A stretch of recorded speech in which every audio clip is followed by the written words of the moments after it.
Un jour sur les chemins, je marchais. Un jour sur les chemins, je marchais. Mais j'ai entendu une voix qui venait du ciel. Oh. Nous bénissons l'Éternel Dieu du ciel. C'est Dieu qui nous a donné encore l'opportunité en ces jours d'être avec vous pour qu'ensemble nous puissions partager la parole de Dieu. J'avais fait la promesse que je pourrais commencer mon intervention sur les ministères, sur le ministère de la parole. Shalom, bien-aimé pasteur Jean-William. Donc, malheureusement, pour des raisons de convenance personnelle, et tenant compte de beaucoup d'éléments qui sont à ma possession, j'ai préféré renvoyer au plus tard notre intervention sur les ministères. Et comme vous savez, je ne vais pas mourir maintenant. Je ne crois pas non plus que le coronavirus peut m'emporter. Donc nous aurons le temps de parler sur le ministère. Mais souffrez, après que nous ayons fini notre série sur la femme adultère infidèle coupée en 12 morceaux, que j'ai abordé en 7 épisodes, je crois que d'ici la fin de la semaine prochaine, vous aurez tous les épisodes sur ma page YouTube. Je vais commencer aujourd'hui l'enseignement sur Judas et Tamar. C'est pourquoi je voudrais vous demander de me suivre avec beaucoup d'attention. Il y a beaucoup de gens qui ont suggéré que je puisse parler sur coronavirus. Mais je ne suis pas intéressé. Voyez-vous, parler de coronavirus, je ne suis pas intéressé. Parce que tout le monde est plongé dedans. Il y en a même beaucoup à cause de la mort sont devenus chrétiens. Ils ont tellement peur du virus qu'aujourd'hui ils ont la forme de la piété. C'est ce que la Bible dit, ayant la forme de la piété, mais ignorant ce qui en fait la force. Donc si toi, à cause de ce virus qui est en train de saccager le monde, tu deviens chrétien, nous comprenons que les jours où on trouvera le vaccin ou le médicament contre ce virus, tu vas redevenir païen. Donc je ne vais pas perdre mon temps pour créer en toi la peur. Nous ne prions pas Dieu parce que nous avons peur de la mort. Le bien-aimé Paul dit, la mort met un gain. Donc celui qui croit au Seigneur, qui s'est préparé pour rencontrer le Seigneur, il n'a pas peur de la mort. Mais aujourd'hui, nous pouvons voir combien beaucoup de gens ont peur de la mort à cause de ce virus. Voilà pourquoi je te donne un conseil. Cherche la face de Dieu. Cherche à connaître Dieu. Renonce à la vie du péché. Renonce à la mauvaise vie. Arrange ta vie avec le Seigneur. Crois au Seigneur Jésus-Christ. Reçois le baptême au nom de Jésus. Dans l'eau. Immergé dans l'eau. Ainsi, le Seigneur te baptisera du Saint-Esprit. Et tu vas te préparer pour l'enlèvement. Donc, nous ne sommes pas des prédicateurs de circonstances. Voyez-vous, frère. Ce n'est pas parce qu'il y a un événement qu'il faut nécessairement que j'en parle. Et je vous avais dit la fois passée, lorsqu'il est question des éléments prophétiques, nous voulons que les prophètes viennent parler. Vous savez, je suis très étonné aujourd'hui qu'il y a beaucoup qui se sont improvisés des prophètes à cause de Corona. Mais si véritablement vous aviez les dons de prophétie, vous devriez nous dire en avance, déjà depuis les années antérieures, même pendant que vous fêtiez vos fêtes de bonne année là, vous deviez nous dire que voici ce qui va arriver en 2020. Mais étonnamment, les 31 dans plusieurs églises, les faux prophètes ont dit, bien-aimés dans le Seigneur, cette année 2020, ça va être une année de bénédiction. Cette année 2020, tu auras le mariage. Cette année 2020, tu vas acheter des maisons, tu feras beaucoup d'enfants. Tu vois, tout ce qu'on vous a annoncé les 31, que c'est une bénédiction. L'année 2020 n'est pas comme l'année 2019. Regardez, frère. Mais aucun des prophètes n'a vu que le monde va s'arrêter au mois de mars. Personne n'a vu, frère. Personne n'a vu qu'au mois de février, nous ferons face à cette pandémie qui est en train de faire trembler toute l'humanité. Aucun prophète n'a vu ça. Voyez-vous, donc arrêtez de vous improviser prophète maintenant, que nous sommes déjà dans la chose. Non. Vous comprenez? Ne viens pas nous dire, tu vois, selon la prophétie. Arrêtez d'abord. Parce que les prophètes devraient d'abord voir la chose. Vous voyez, parce que le prophète est en avance par rapport à son temps. Donc le prophète, lui, il devrait d'abord nous dire, Dieu me montre qu'en 2020, au mois de février ou mars, il y aura tel et tel événement. Maintenant, nous allons attendre, une fois que la chose s'accomplit, nous allons dire, voici ce que l'Éternel avait dit. Et je vous informe, mes frères, quand l'Éternel donne une prophétie, il lui donne même les moyens de s'en sortir. Dieu donne les directives. Il dit, voici la prophétie, voici comment vous devez vous comporter quand cette prophétie va s'accomplir. Étonnamment, aujourd'hui, aucun prophète ne nous dit comment nous allons nous en sortir avec le coronavirus. Dites-nous, qu'est-ce qui va arriver? On va trouver les vaccins. Dieu vous a-t-il montré les vaccins? Jusqu'à quand? Jusqu'à quand est-ce que nous sortirons du confinement? Ça, vous n'avez pas vu. Même Daniel avait compris. Lorsqu'il a lu les livres de Jérémie, il a compris que 70 semaines ont été fixées sur ton peuple et que nous allons sortir bientôt. Dites-nous. Au lieu de vous improviser prophète, c'est un conseil que je vous donne en tant que votre frère. Donc, il y a encore beaucoup de choses à annoncer dans la Bible. Nous n'allons pas perdre notre temps pour nous occuper du coronavirus. Nous ne perdons pas notre temps là-dessus, frère. Bon, si vous êtes prophète, dites-nous, coronavirus prendra fin quand? Dieu ne vous a pas montré ça? Quel est le nom du médicament? Vous attendez encore que le monde puisse donner la solution de leur manière et vous venez faire entrer Dieu dans ces choses. Est-ce que nous voulons dire que Dieu ne connaît pas que le coronavirus va arriver sur la terre? Ce n'est pas ce que j'ai dit. Dieu connaît chaque chose. Il sait ce qui va arriver, il le sait. Mais arrêtez de devenir prédicateur à cause de... Hein? Donc vous n'avez pas vu le coronavirus venir. À la fin de l'année, vous avez tous prophétisé. Cette année ici, vous aurez de bonnes choses. Cette année ici, la maladie ne vous atteindra pas. Cette année ici, vous allez vous marier. C'est une année de bénédiction. Dieu a dit l'année passée, c'était l'année de malheur. Cette année, vous avez prophétisé. Vous n'avez pas vu le coronavirus. Voilà. Maintenant, le coronavirus arrive. Nous attendons que vous puissiez nous dire quel est le nom que Dieu, parce que vous savez, vous les prophètes, vous savez. Dites-nous quel est le médicament du coronavirus. Jusqu'à quand resterons-nous dans le confinement? Nous allons sortir ou nous n'allons pas sortir? Mais dites-nous. Est-ce que vous comprenez? Donc, s'il vous plaît, l'évangile, c'est d'abord que vous quittiez la vie du péché. C'est l'exercice auquel nous allons nous atteler.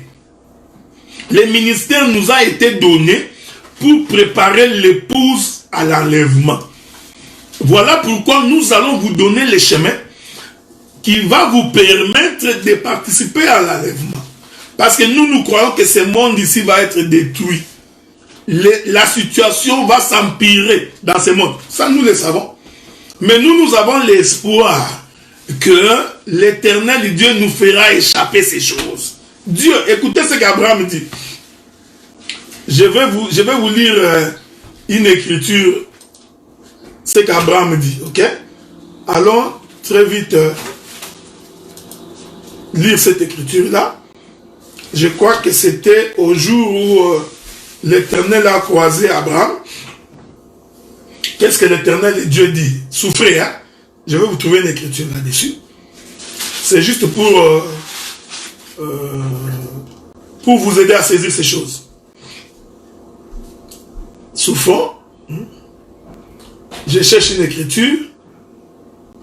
Quand l'Éternel voulut détruire Sodome et Gomorrhe. Je suis dans Genèse chapitre 18, le verset 25. Genèse chapitre 18, le verset 25. Écoutez ce qu'Abraham dit. Okay? On peut même commencer par le verset 24. Genèse chapitre 18.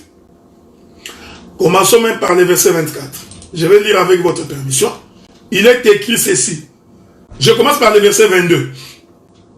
Les hommes s'éloignèrent et allèrent vers Sodome, mais Abraham s'était encore devant la présence de l'Éternel. Abraham s'approcha et dit, feras-tu aussi périr avec le méchant? Peut-être y a-t-il 50 justes au milieu de la ville. Le feras-tu périr aussi? Ne pardonneras-tu pas à la ville à cause des 5 justes qui sont au milieu d'elle? Faire mourir avec les méchants en sorte qu'il en soit du juste comme du méchant. Loin de toi cette manière d'agir. Loin de toi, celui qui juge toute la terre, n'exerce-t-il pas la justice? Donc Abraham pose la question à l'Éternel.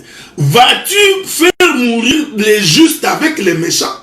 Abraham répond, loin de toi, ô Éternel, cette manière d'agir. Donc, nous comprenons que dans la manière de Dieu d'agir, il ne peut pas faire mourir le méchant avec le juste.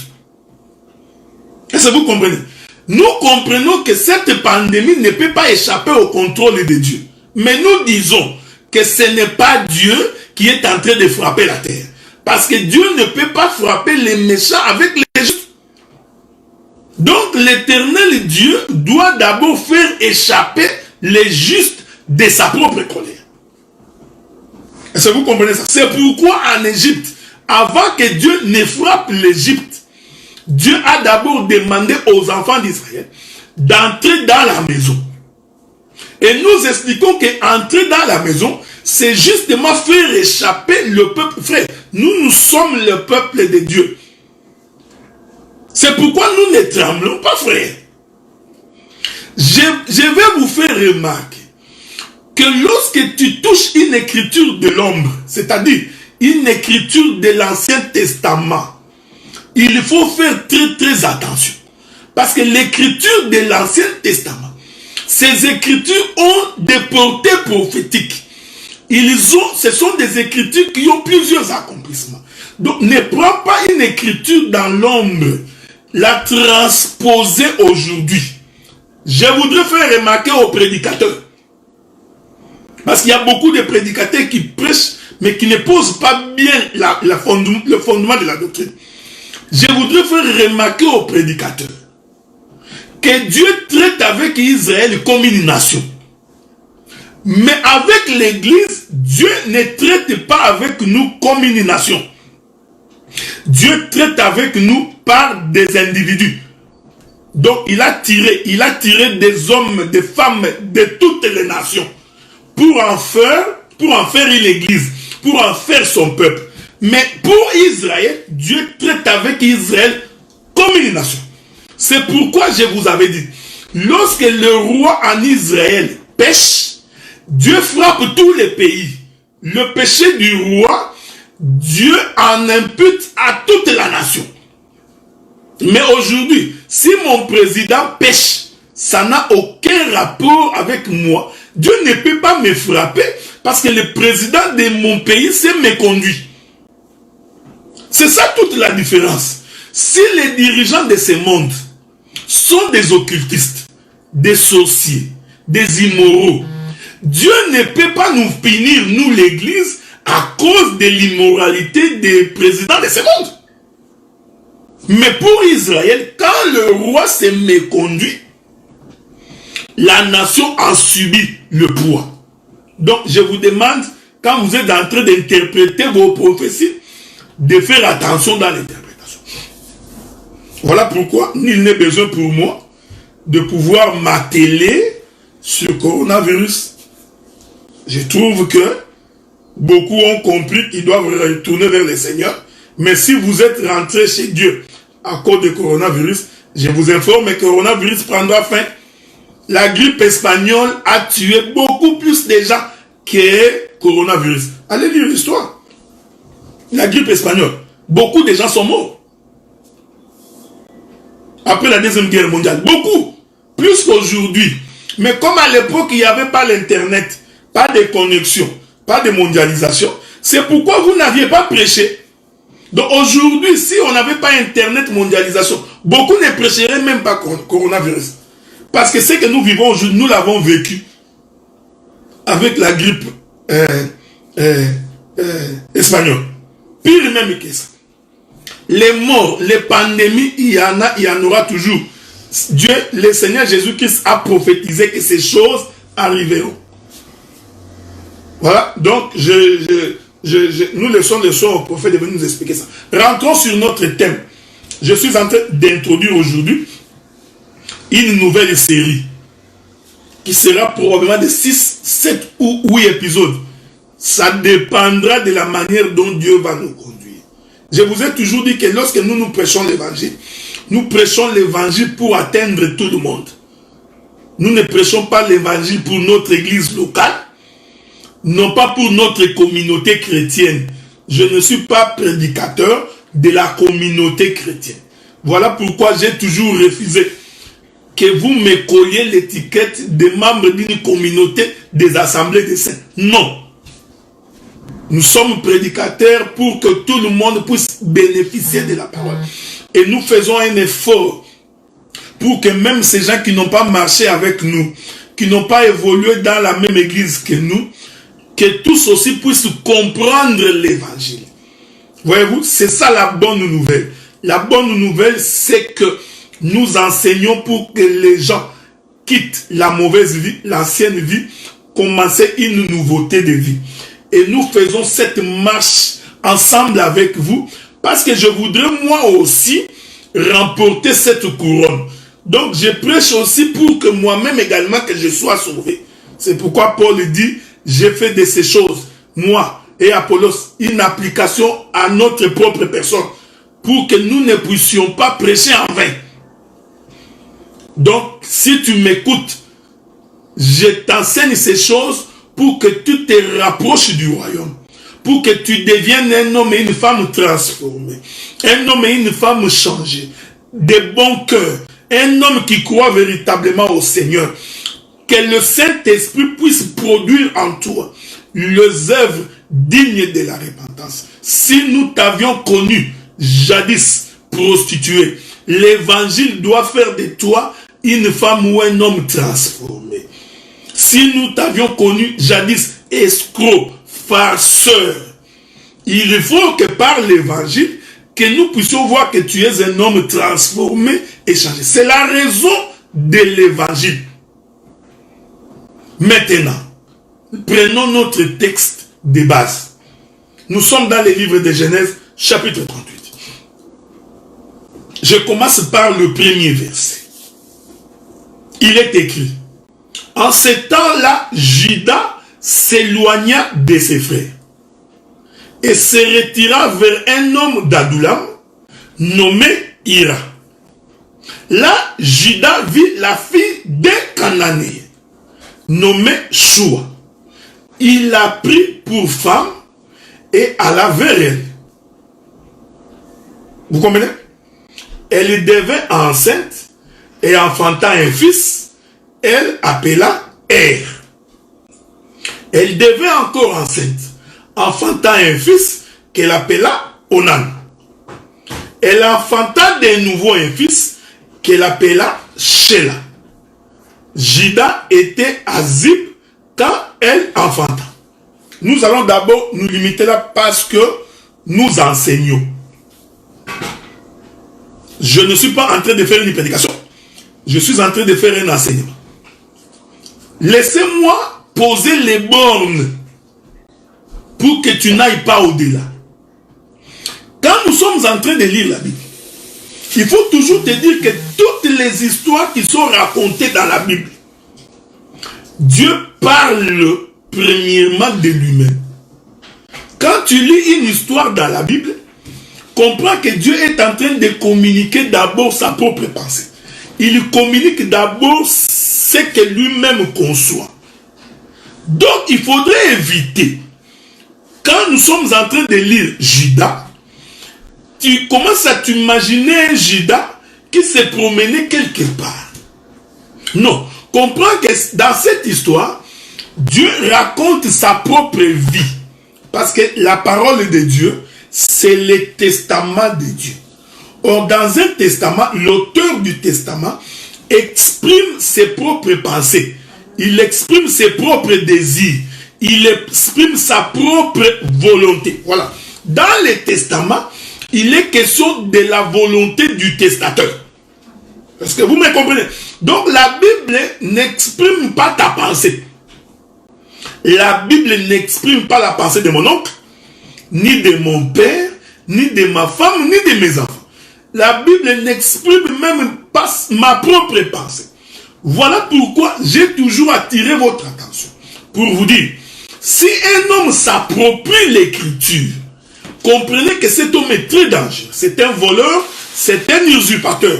Parce qu'il n'y a qu'un usurpateur qui s'arroge le droit de ce qui ne lui revient pas. Est-ce que vous comprenez ce que nous disons? Donc, si un prédicateur prend la Bible, il dit, j'ai lu dans la Bible que le prophète Élisée est monté sur un enfant et s'est couché dessus. Moi aussi, ton pasteur, je vais te communiquer l'onction. Voilà pourquoi je vais monter sur toi. Cet homme, c'est un bandit, c'est un brigand. Pourquoi? Parce qu'il s'est approprié une écriture qui ne lui appartient pas. Donc l'écriture parle de Dieu. Est-ce que vous comprenez? C'est comme ça qu'on comprend la Bible. Cette façon va vous permettre de distinguer les vrais serviteurs des faux serviteurs. Si le peuple voit, si le peuple a la connaissance, ça devient difficile qu'il soit roulé.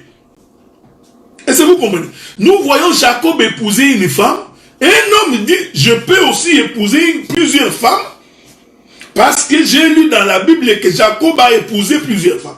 Voilà, c'est un usurpateur. Quelqu'un qui a pris une écriture, qui exprime la pensée de Dieu, il s'en est approprié lui-même. Donc, c'est un voleur. Je répéterai ces choses pour que vous compreniez. Donc, car il est écrit, toute écriture est inspirée de Dieu. Donc, c'est Dieu qui a inspiré l'écriture. Et elle est utile, c'est ce que dit la Bible, pour enseigner, corriger et censurer. L'écriture n'a pas été inspirée pour que tu puisses t'en approprier. Non, c'est pour t'enseigner, te corriger et te censurer.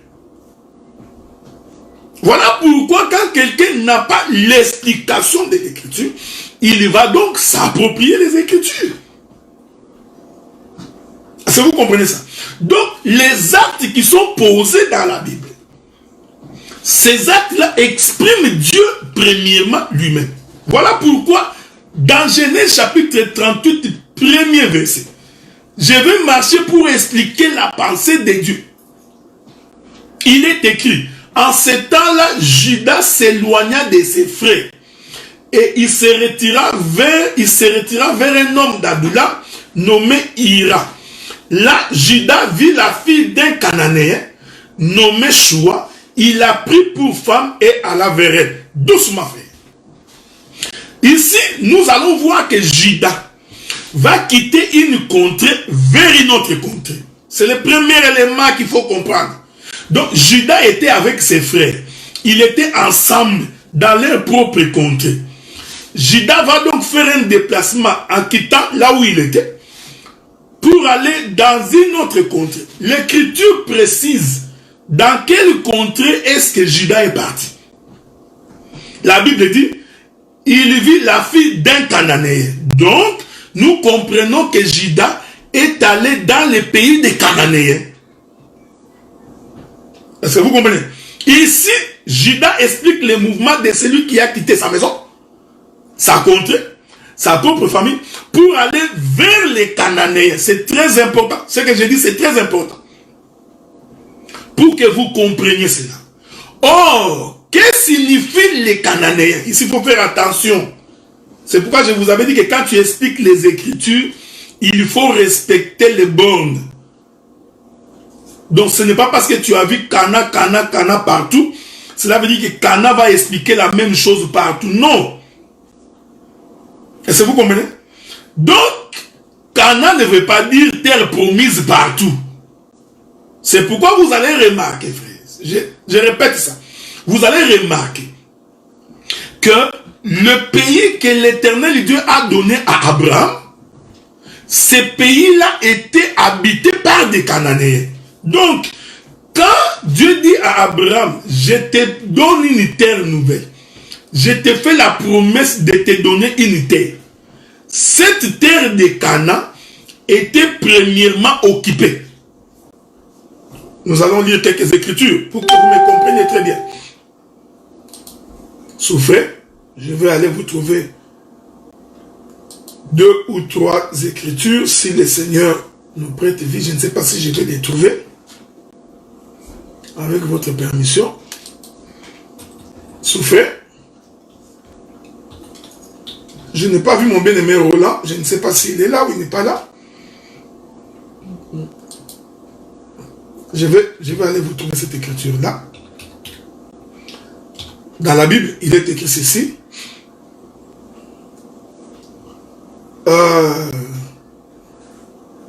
Regardez, prenons les livres de... Quand vous prenez Genèse chapitre 15. Genèse chapitre 15.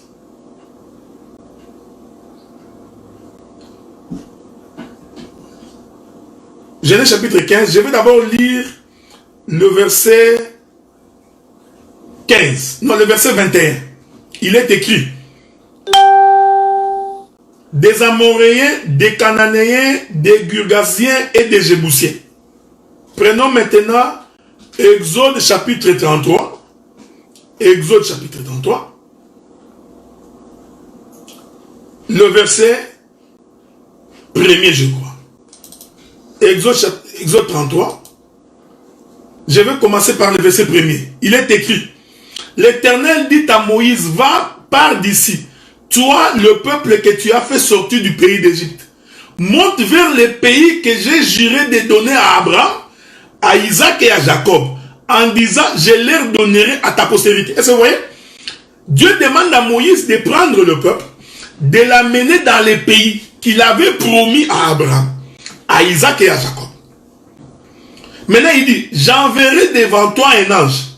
Je chasserai les Cananéens, les Amoréens, les Étiens, les Phérésiens, les Éviens et les Jébusiens. Donc, le pays qu'on avait promis à Abraham était un pays occupé.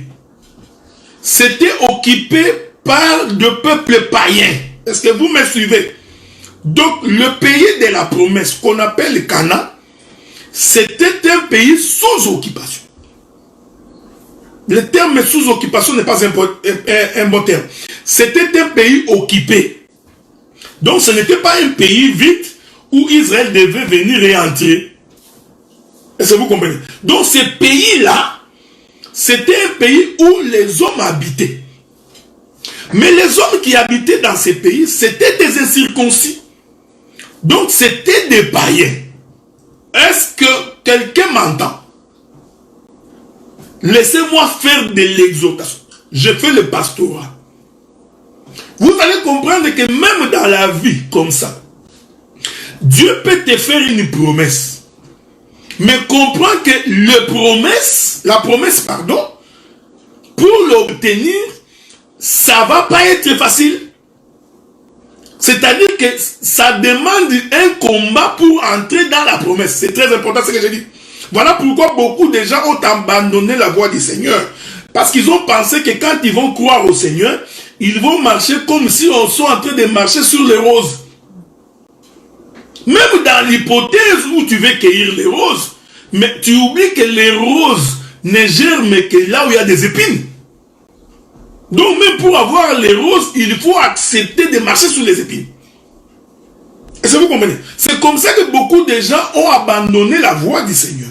Or, quand la Bible te demande d'être patient et persévérant, donc Dieu te fait comprendre que tu ne peux pas obtenir aussi facilement.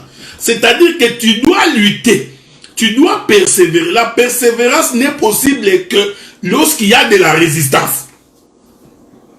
Voilà pourquoi, tout en faisant la promesse à Abraham d'un pays où coulent les laits et les miels, l'Éternel au moins nous enseigne que dans ces pays-là, c'était occupé, frère.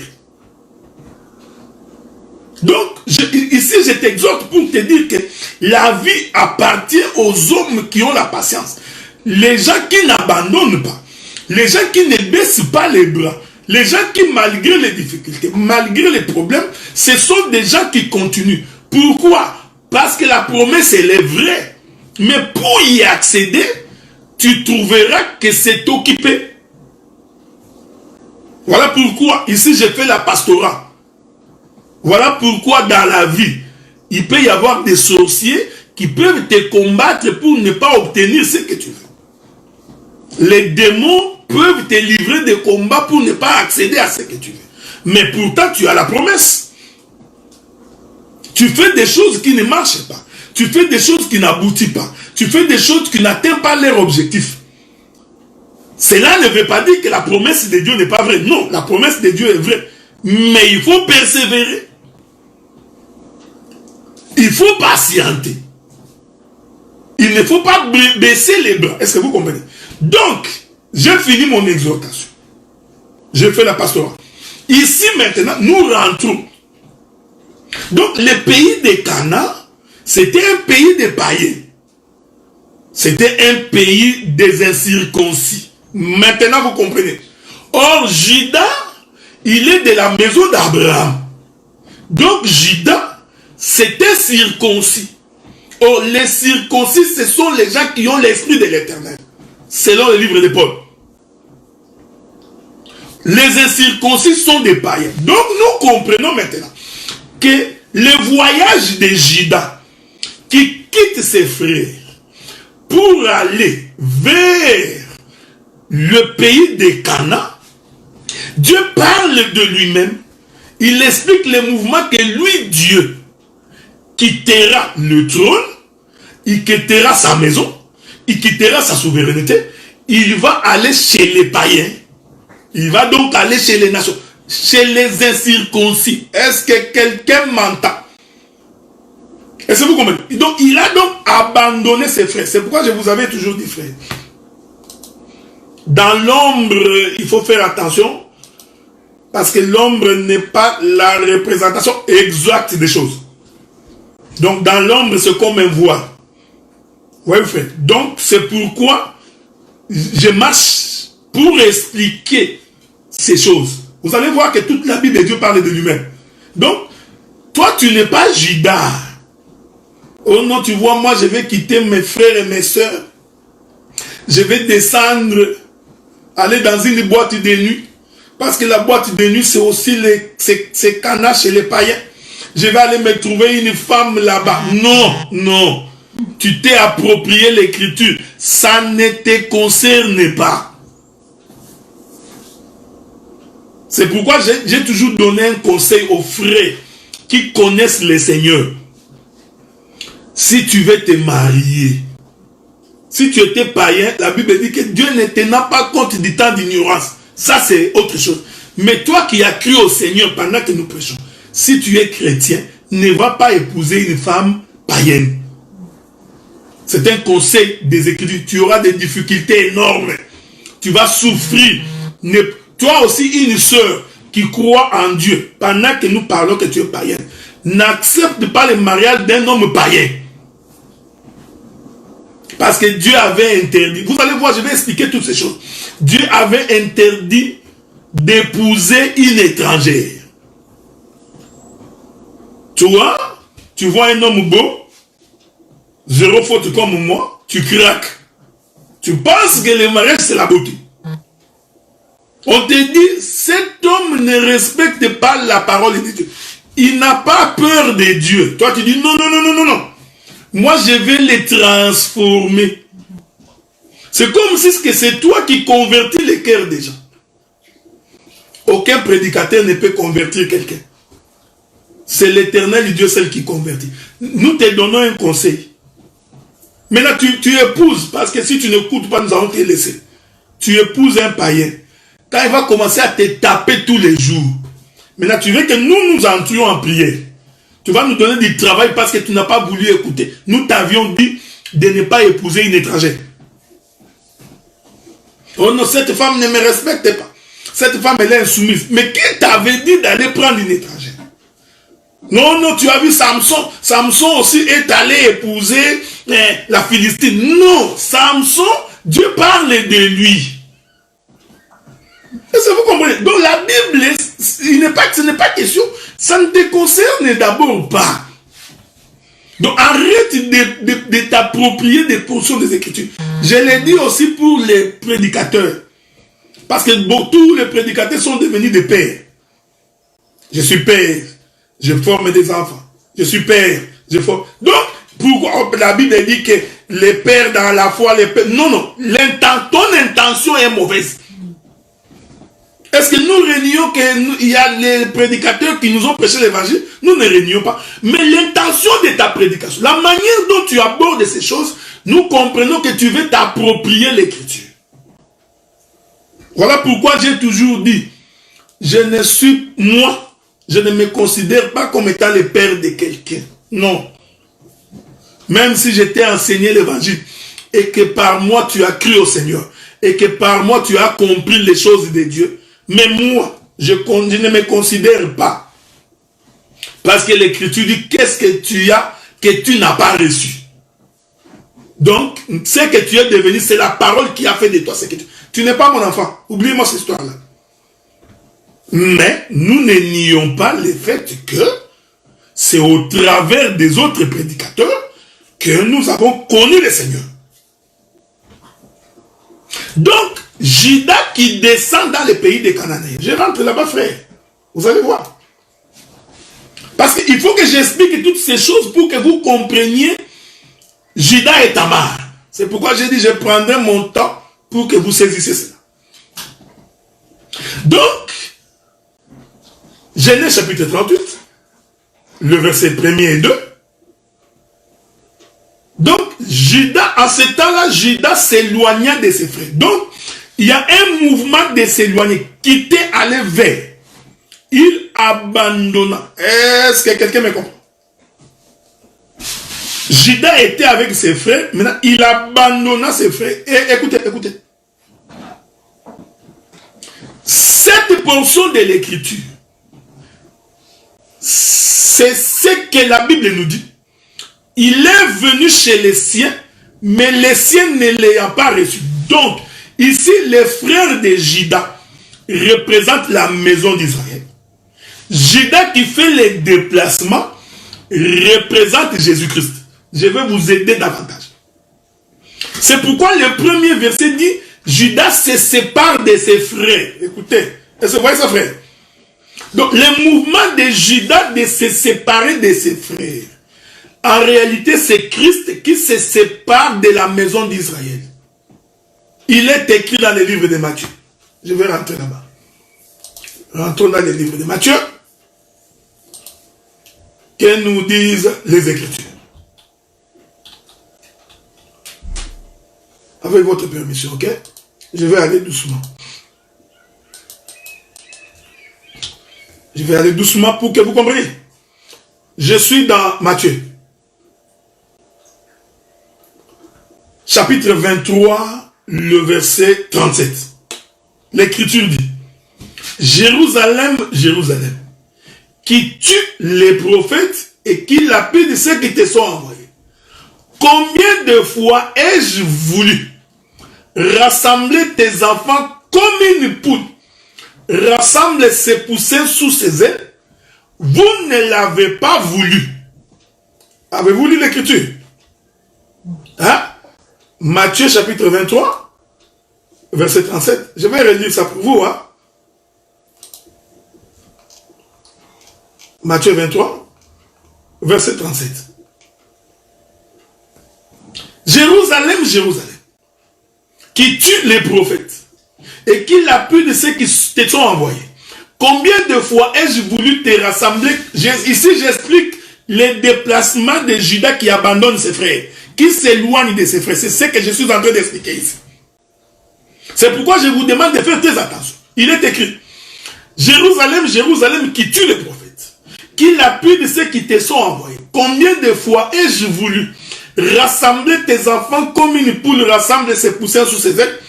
Vous ne l'avez pas voulu. Voici, votre maison vous sera laissée déserte. Donc, je vais vous abandonner. Je vais m'éloigner de vous. Car je vous l'ai dit, vous ne me verrez plus désormais, jusqu'à ce que vous disiez, béni soit celui qui vient au nom du Seigneur. Cette écriture a plusieurs portées prophétiques.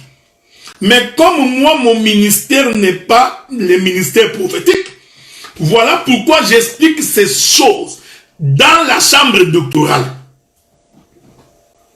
Donc ici, nous comprenons que Jésus dit que j'ai voulu être avec vous. J'ai voulu vous rassembler. Vous, mes frères, les frères israélites comme moi. Mais comme vous n'avez pas voulu, voilà pourquoi je vous abandonne. Votre maison restera déserte, délaissée. Est-ce que vous comprenez? C'est ça le déplacement de Judas qui s'éloigne de ses frères. Avez-vous remarqué ça? C'est ça, Genèse chapitre 38, premier verset. Parce que nous, quand nous expliquons les Écritures, nous expliquons le pourquoi, comment ça s'est passé, et où est-ce que nous avons trouvé l'Écriture. Vous comprenez ça? Donc, Genèse chapitre 38, premier verset. Dieu parle de lui-même. Il explique comment il va abandonner la maison d'Israël. Il va s'éloigner vers d'autres nations. C'est pourquoi vous allez comprendre. Je rentre dans Genèse chapitre 38. J'adore ça. J'aime ces petits jeux des Écritures.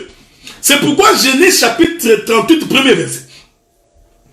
Quand la Bible dit qu'il se retira vers un homme d'Adoulam nommé Ira, nous comprenons qu'il venait d'abandonner la maison de ses frères, la maison de son père. Il venait d'abandonner ses propres frères. Ici, cet homme d'Adoulam nommé Ira, c'est un Cananéen. Donc nous comprenons qu'il a quitté la maison d'Israël pour aller dans le monde. Parce que le monde, c'est ça le pays de Canaan. C'est pourquoi je dis faites attention, parce que tout Canaan ne signifie pas la même chose. Or, les Cananéens sont des incirconcis. Est-ce que vous comprenez? Donc, ici, j'explique, déjà vous comprenez que quand Judas abandonne ses frères, c'est le mouvement de Jésus, de Christ, qui a abandonné la maison d'Israël. Il va donc s'éloigner. Cet éloignement de Judas, c'est tout un déplacement de celui qui quitte la maison d'Israël pour aller vers les nations. Il faut retenir ça parce que j'expliquerai que quand Judas est en train de marcher, en fait, Judas va devenir Lévi. Il faut faire très attention. C'est pourquoi je reviendrai plus tard dans ma marche pour expliquer pourquoi Judas a eu 3 enfants. Est-ce que vous comprenez ça? Je vais expliquer pourquoi Judas, dans le pays de Canaan, a eu 3 enfants. La Bible dit, là Judas vit la fille d'un Cananéen nommé Shua. Il l'a pris pour femme. Elle alla vers elle, elle devait enceinte, enfantant un fils qu'elle appela du nom de Er, premier fils de Judas. Elle devait encore enceinte, enfantant un fils qu'elle appela Onan, deuxième fils de Judas. Elle enfanta de nouveau un fils qu'elle appela Shelah. Judas était à Zibaka, elle l'enfanta.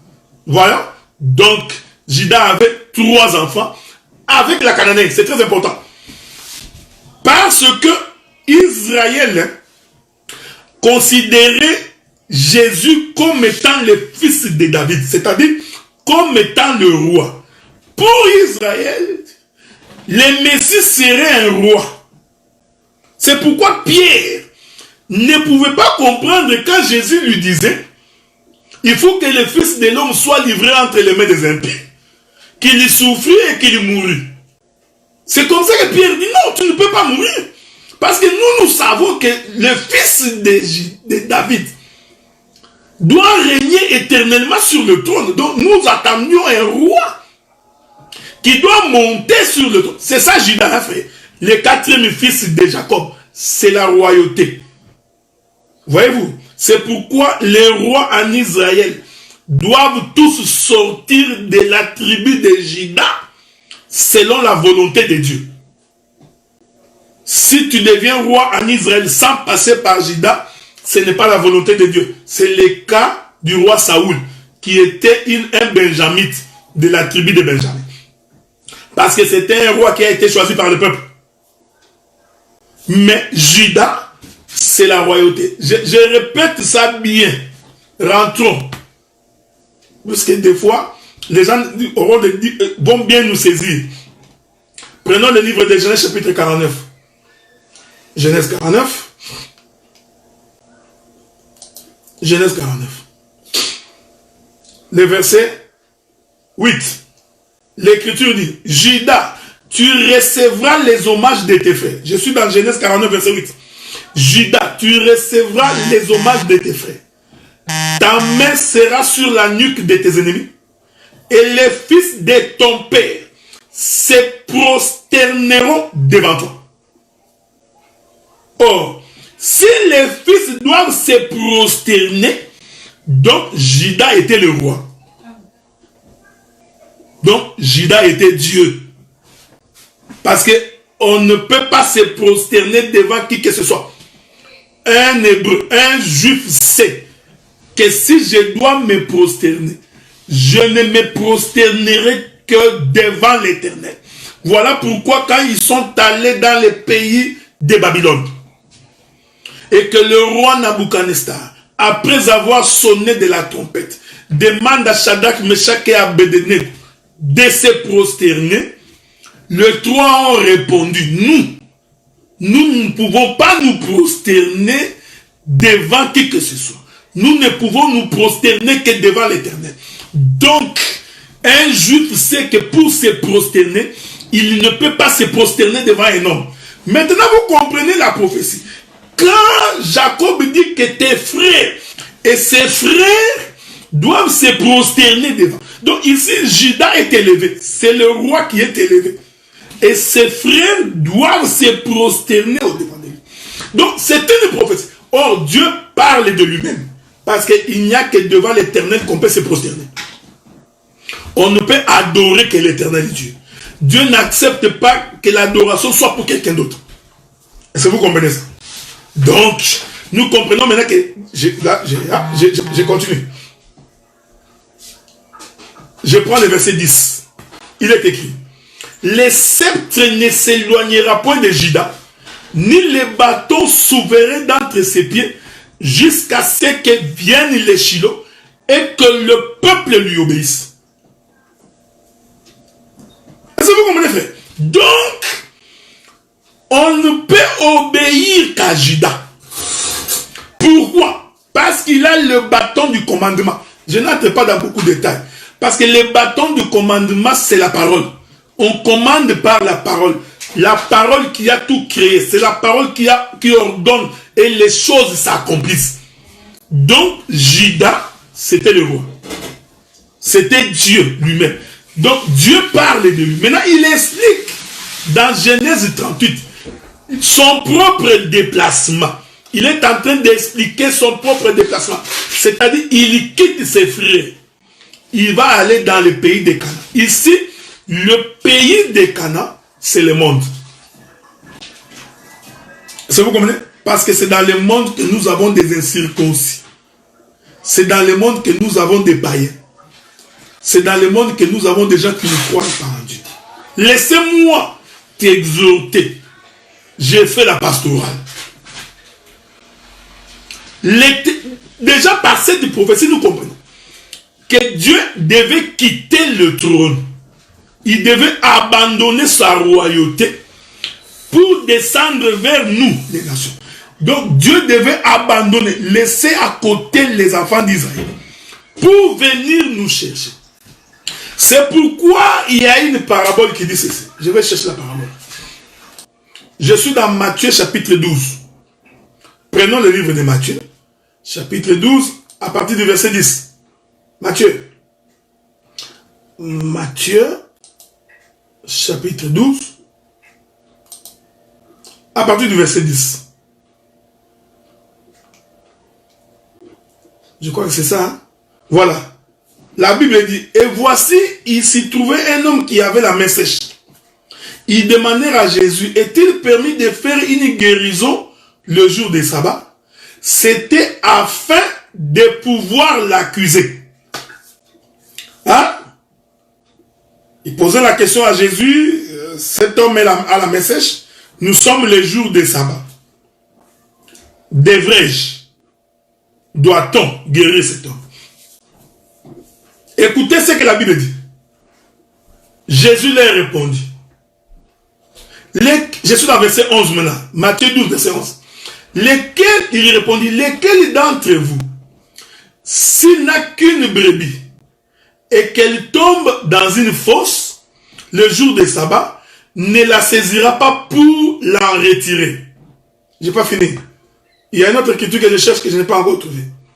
Voilà, Matthieu chapitre 18. Prenez Matthieu chapitre 18, verset 12. Il écrit, que vous ensemble, si un homme a 100 brebis, et que l'une d'elles s'égare, ne laisse-t-il pas les 99 autres sur les montagnes pour aller chercher celle qui s'est égarée? Est-ce que vous comprenez ça? J'aime la Bible, frère. Hein? Matthieu chapitre 18, verset 12. Jésus répond, il dit, lesquels, hein? Est-ce que vous trouvez normal? Quelqu'un qui a 100 brebis, 100. Il y a une brebis qui s'égare. Ne va-t-il pas laisser les 99 brebis sur les montagnes pour aller chercher celle qui s'est égarée? Donc nous comprenons que les brebis qu'on a laissées sont sur les montagnes. Donc la brebis perdue est dans la vallée. Est-ce que vous lisez les Écritures, hein? Parce que nous sommes dans la chambre doctorale. Est-ce que vous comprenez? Exactement. C'est pareil avec le livre de Luc chapitre 15. Donc, les brebis, les 99 brebis sont laissées sur les montagnes. L'homme laisse les 99 brebis sur les montagnes, et il va donc aller chercher celle qui est perdue. Donc nous comprenons que les 99 brebis sont restées dans les lieux élevés, parce que les montagnes, ce sont les lieux élevés. Je ne sais pas, parce que c'est une parabole, je ne sais pas comment il a laissé ces brebis-là. Est-ce qu'il a laissé, puisqu'il y a plusieurs montagnes, hein? Est-ce qu'il a laissé les brebis séparées dans les différentes montagnes, tu vois? C'est ici le ministère. Maintenant, pour aller chercher la brebis égarée. Donc nous comprenons que la brebis égarée n'était pas sur la montagne. Donc la brebis égarée doit se trouver dans la vallée. Pourquoi? Parce que l'opposition de la montagne, c'est toujours la vallée, frère. C'est très important. Or, la vallée par rapport à la montagne, la vallée est en bas. La montagne est en haut. Je suis toujours en train d'expliquer Genèse chapitre 38, premier verset. Judas s'éloigne de ses frères. Il y a tous les gens qui n'arrêtent pas de m'appeler. Judas qui s'éloigne de ses frères. Voyez-vous? Or, les 99 brebis qu'on laisse sur les montagnes, c'est ça les frères de Judas. C'est ça la maison d'Israël. Et la brebis égarée, c'est les nations. Donc c'est nous. Nous étions égarés où? Dans la vallée. Or, la vallée, c'est ça le monde. C'est là où se trouvent les incirconcis. C'est là où se trouvent les païens. Vous voyez, vous frère? Donc, ici, Jésus explique son propre mouvement. Vous allez comprendre que quand on dit les montagnes, nous comprenons que l'Éternel Dieu a laissé Israël sur les montagnes. Les montagnes ici, c'est la loi, les psaumes et les prophètes. Pourquoi? Parce que Israël, jusqu'à ce jour, il garde encore la loi de Moïse, les psaumes et les prophètes. Ils sont toujours en train de marcher avec la loi des psaumes. Donc, le Seigneur savait que même quand je me serais déplacé pour aller chercher une seule brebis, les 99 ne vont pas se perdre. Pourquoi? Parce que je les ai laissés entre les bonnes mains. Je les ai laissés sur les montagnes. C'est-à-dire dans les prophètes, les psaumes et la loi. Est-ce que vous comprenez? C'est pourquoi quand Judas fait les déplacements, il fait les déplacements pour aller dans le monde. Pourquoi? Parce que là-bas dans le monde, il faut qu'il puisse trouver une femme. Il vient donc dans le monde pour se trouver une femme.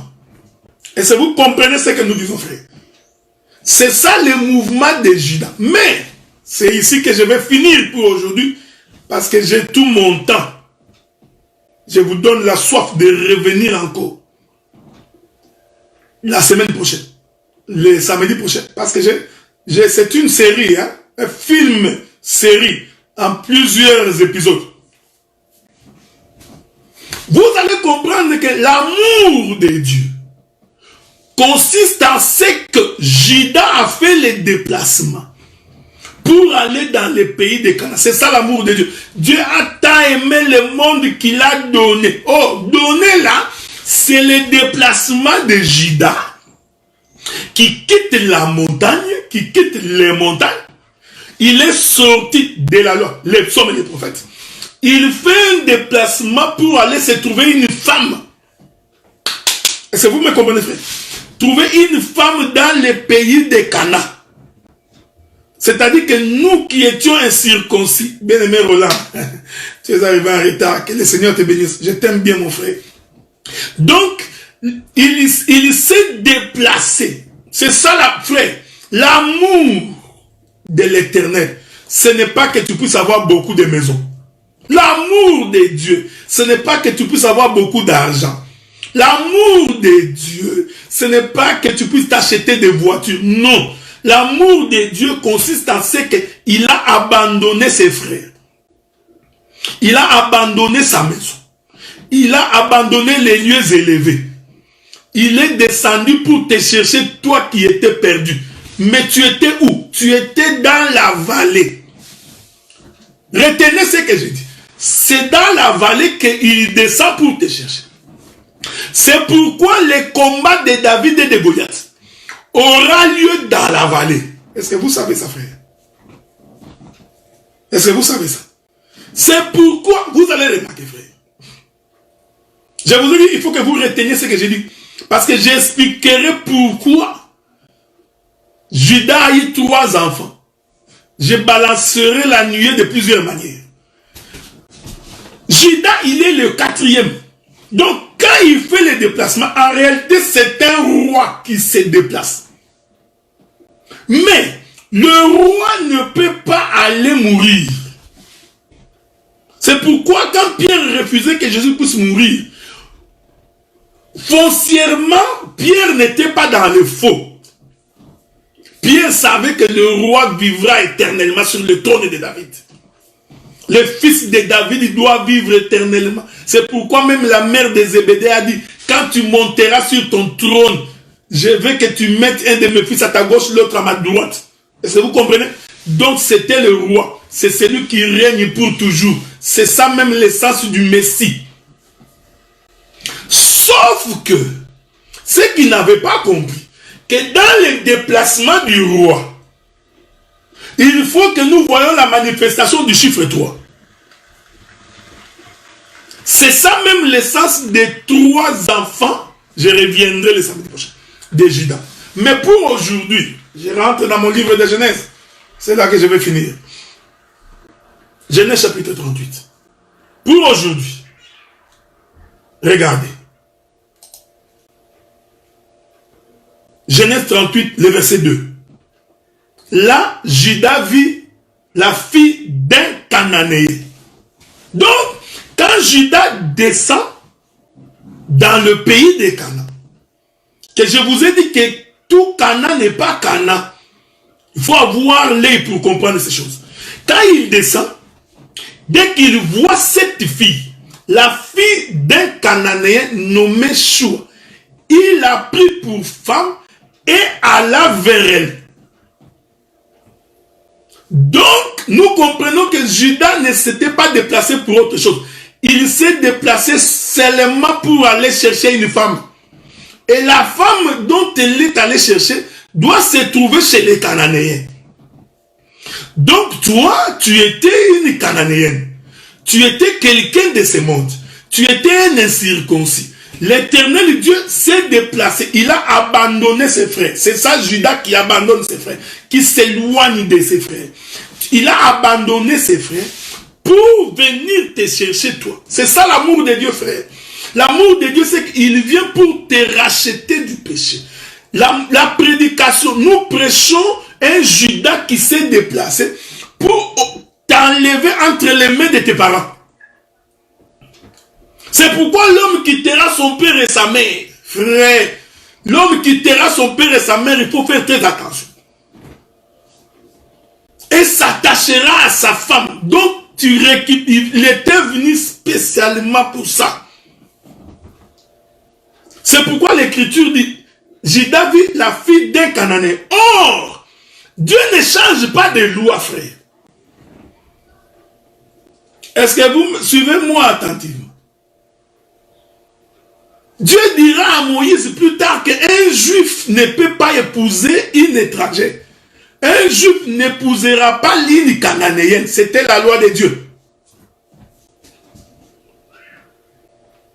Ne prenez pas pour femme les filles de Cana. Souvenez-vous d'Abraham. Abraham dit, je ne voudrais pas que mon fils épouse une fille parmi les filles de Cana.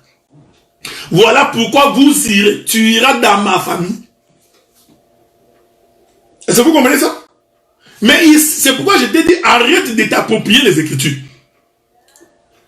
Les Écritures, ce ne sont pas tes vêtements. Les Écritures sont les vêtements de Dieu lui-même. Donc, dans les Écritures, Dieu parle de lui, frère. J'insisterai, je parlerai toujours. Dieu, dans les Écritures, il parle de lui.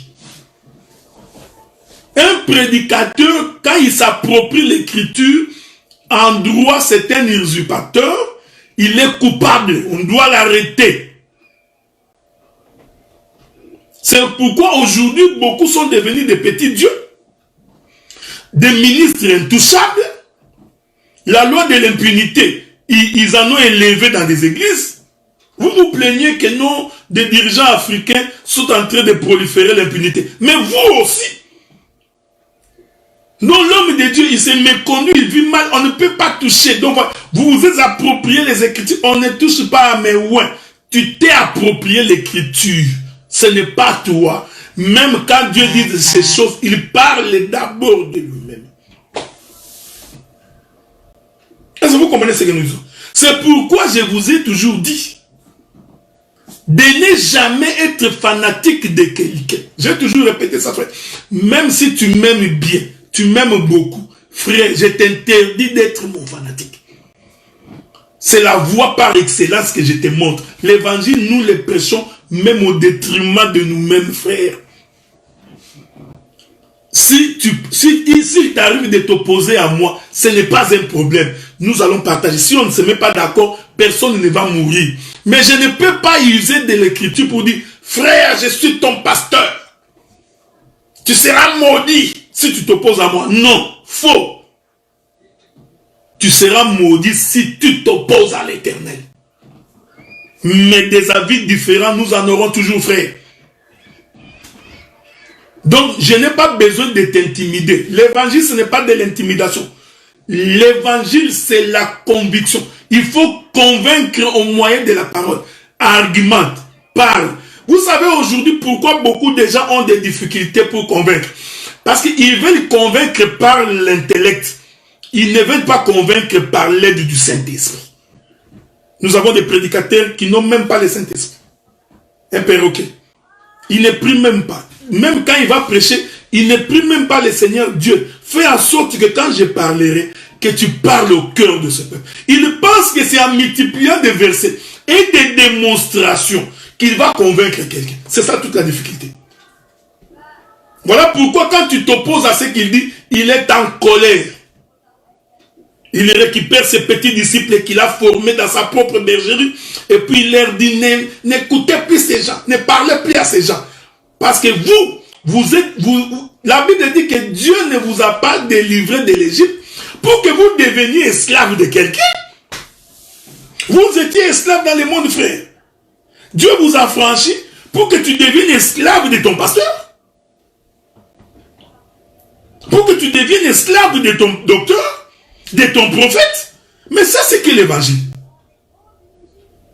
Voici toute la difficulté que nous avons, frère. L'amour de Dieu, c'est que Judas s'est éloigné de ses frères. Est allé chercher une fille chez le Cananéen. C'est ça l'amour de Dieu. Voilà pourquoi, bien aimé dans le Seigneur,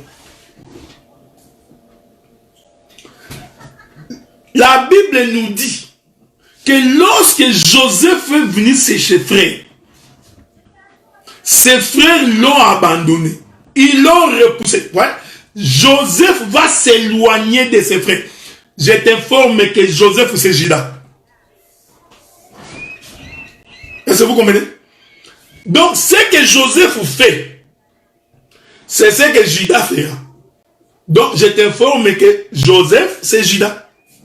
Judas, c'est Joseph. Si le Seigneur nous garde, quand j'expliquerai les prophéties sur Joseph, vous allez voir que Joseph, c'est le mouvement de Judas. Joseph aussi va s'éloigner de ses frères pour aller chercher une fille chez les Égyptiens. J'ai dit, l'Égypte, c'est ça Canaan. Est-ce que vous comprenez ce que nous disons? Vous comprenez que cette histoire de Genèse chapitre 38, Dieu parle de lui. Donc, c'est Judas-là qui fait les déplacements, c'est Dieu lui-même qui fait les déplacements. C'est dans le corps de Judas que Dieu est en train d'expliquer ce qu'il est. C'est dans les actes de Judas que Dieu explique sa propre pensée. C'est dans les actes de Judas que nous comprenons le royaume des cieux. Le royaume des cieux, c'est que Dieu a tant aimé le monde qu'il a donné. Il a donc abandonné ses frères. Donc, donner là, c'est la course de Judas qui vient chez un homme d'Adoulam. L'homme d'Adoulam ici, c'est Cana. Et c'est là-bas qu'il va épouser une femme. Est-ce que vous comprenez ce que nous disons? Laissez-moi lire le 6e verset et je vais clôturer pour aujourd'hui. Genèse chapitre 38. Verset 6. Judas, non, verset 5 d'abord. Elle enfanta de nouveau qu'elle appela Sheila. Judas était à Zib quand elle l'enfanta. Quand Judas arrive dans le pays de Canaan, Judas donne naissance à 3 enfants. Donc cette femme-là, ce que j'aime dans cette Bible ici, c'est que cette femme cananéenne va donc donner naissance. Il va manifester 3 semences de Judas. Laissez-moi clôturer. Quand tu es en train de lire la Bible, je vous ai toujours dit, surtout les écritures de l'ombre, les écritures de l'ombre cachent beaucoup de mystères. Les écritures de l'ombre ne constituent pas la représentation exacte des choses.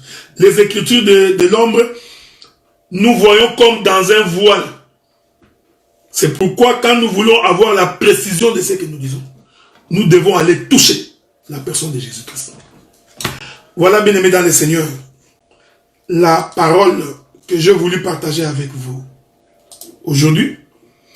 C'est notre premier épisode de notre série sur l'union du beau-père avec sa belle-fille. Parce que c'est là que nous allons. Nous irons comment Judas va épouser sa belle-fille, va engrosser sa belle-fille. Nous allons expliquer les 2 enfants qui naîtront. Tout ça, je crois que si je finis pas en 6 épisodes, je peux aller jusqu'à 10 épisodes pour finir cet enseignement. Mais aujourd'hui, j'ai commencé d'abord pour vous expliquer ce déplacement de Judas, qui est le déplacement de Dieu lui-même. Mais quand il se déplace, ce n'est plus le roi. Je reviendrai là-dessus pour expliquer ces choses le samedi prochain. Laisse que le Dieu du ciel, créateur des choses visibles et invisibles, celui qui nous donne le souffle de vie, qui vous garde et que sa paix soit avec vous. Ne soyez pas ébranlés. Rien ne peut vous arriver.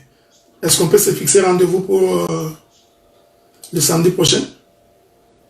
Je crois que ce serait une bonne chose. Ô pécheur, réponds-toi, sinon tu mourras. Oh, quelle crainte dans mon cœur quand je l'ai écouté. Oh, ce n'est pas fini. Il me dit encore, et qu'un jour, moi aussi, je verrai Jésus, cet homme que je tant aimé, sans pourtant l'avoir vu. Mais bientôt, quelle joie, ces jours-là, quand je les verrai. Oh, oh, oh. Yes.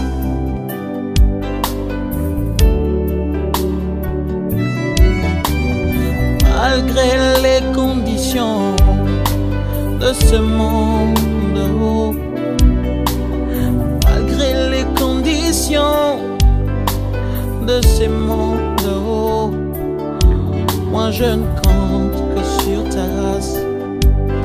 Moi je verrai Jésus, car celle-ci m'emmènera devant Jésus, mon Dieu, cet homme que je tant aimé, sans pourtant l'avoir vu.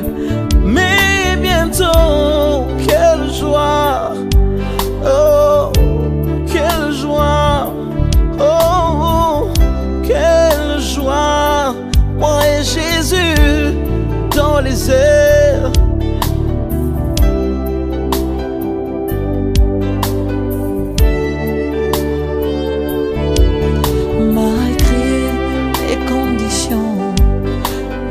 Méchanceté de ce monde, malgré les conditions